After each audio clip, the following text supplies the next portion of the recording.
Let's look at question 8. It says draw the structure of the major organic compounds from below. So it says here, I have a benzene group here. And then I have some type of ketone here.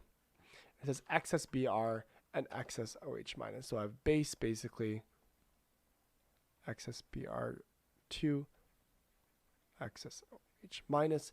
And this student wrote the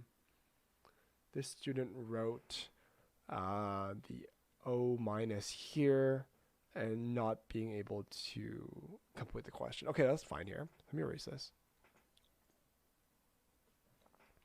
So basically what's going to happen here is that, this is number 8 here, right? Again, basically, in order for you to approach this question, what you do is you would draw the charges first, right? So again, I have a partial negative on this oxygen here, I have partial positive on this carbon here, right? Partial positive on this carbon here. So what's going to happen is, and then I have excess OH minus, right? OH minus is a great nucleophile. It's going to come and attack this carbonyl group here. So basically, again, that's the first step here, right? So let me just show you what I mean by that. So again, this negative charge here is attracted to this positive charge. It's going to come and bump this up. So you're going to have benzene. Again, it's not going to affect my benzene group, but it's going to affect this here is OH. This here is now OH here, and this here is my kind of guy here. And let's see. So they wrote that it actually attacks the hydrogen here. So, and they're actually going to create a negative charge here. And then it's going to substitute on the oh, that's actually correct. Sorry. So this the reaction, the mechanism here is actually correct. And why is correct here?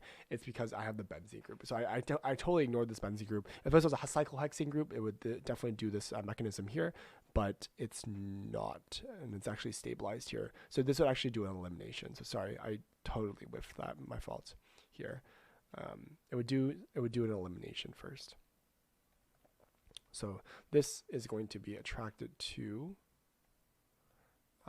this negative charge.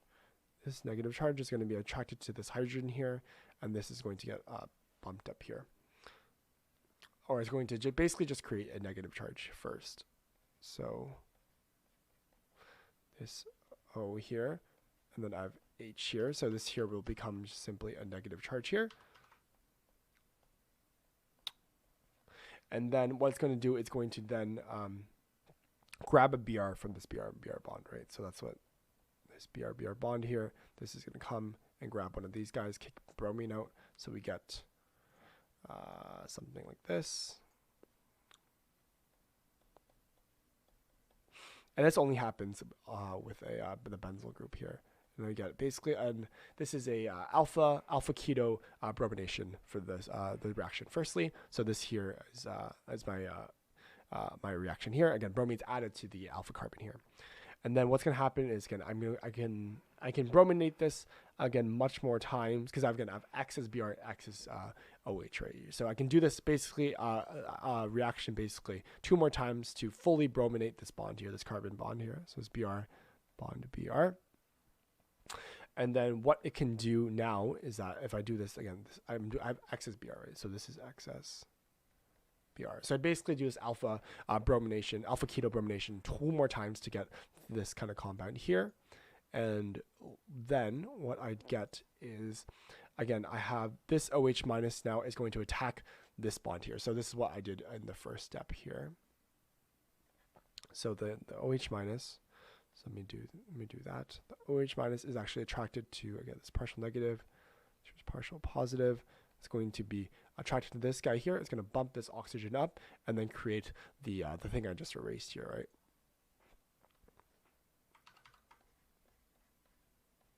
So I would get something like this. I would get OH group here, and then get my carbon, and then carbon here. This is bond Br.